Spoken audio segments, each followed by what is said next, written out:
Rather than sending out email campaigns here, there and everywhere, build a strategy that pinpoints the key moments when you need to be getting in touch with people in your database.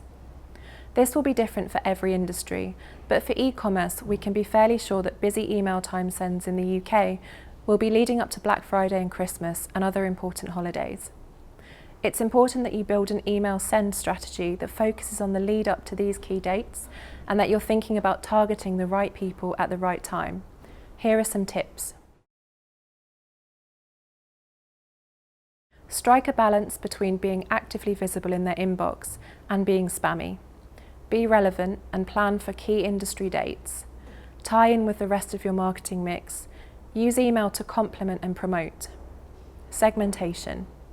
Segment based on who you want to target and what your audience tells you they like. You could create a preference center so that users can select the kinds of content that they actually want to see from you, and then use this data to create segments. Lifecycle emails and automation. Nurture your database. Set up automated emails to save time and strike while the iron's hot. Create engaging abandoned cart emails to remind people when they haven't finished the purchase. As with everything in the world of digital marketing, if you're not testing it, you're not making the most out of your email marketing strategy.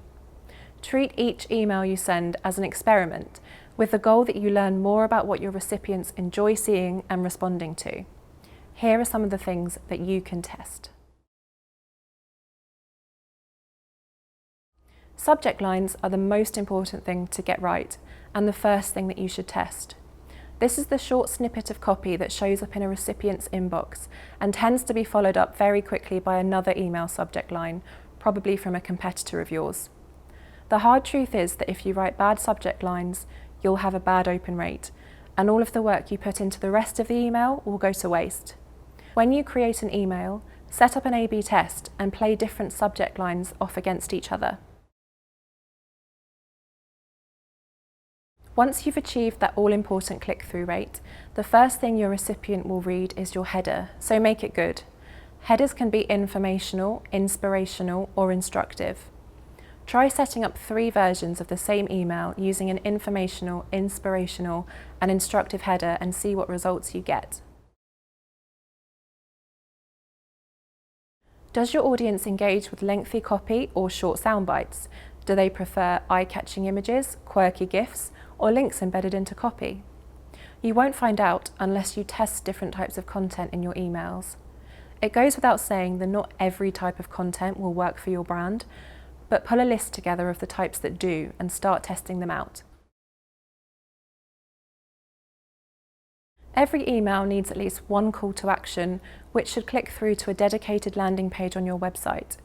If it's irrelevant or if the link is broken, then the email is wasted. Put together a list of calls to action that fit your tone of voice and then test them in your emails. See which ones get the most engagement and lead to conversions. You can also test the call to action button size, colour and style, although these things should be investigated separately. There's already a plethora of research on the best time to send an email. Take a look at your inbox and you'll see that lots of emails are sent to you in the morning before your commute and hardly any appear after 4 p.m. on a Friday. Some marketers swear that certain days yield higher click-through rates, but to truly understand when your audience is engaging, you need to test send times yourself. While testing is vital for an email marketing campaign, it's important not to get carried away. If you're testing multiple things in one email, you're unlikely to know which new thing worked. Instead, build a testing timeline into your email strategy. This could be as simple as testing subject lines for the first 3 months on all emails, and then switching to testing call to action buttons for the next 3 months. Make full use of the data from each testing period to improve your emails for the next period. You'll learn things that can inform your email strategy, and you can tweak your email templates for the better. By the end of the year, you'll have a huge amount of data about your recipients, and your campaigns will be performing better and making you more money online.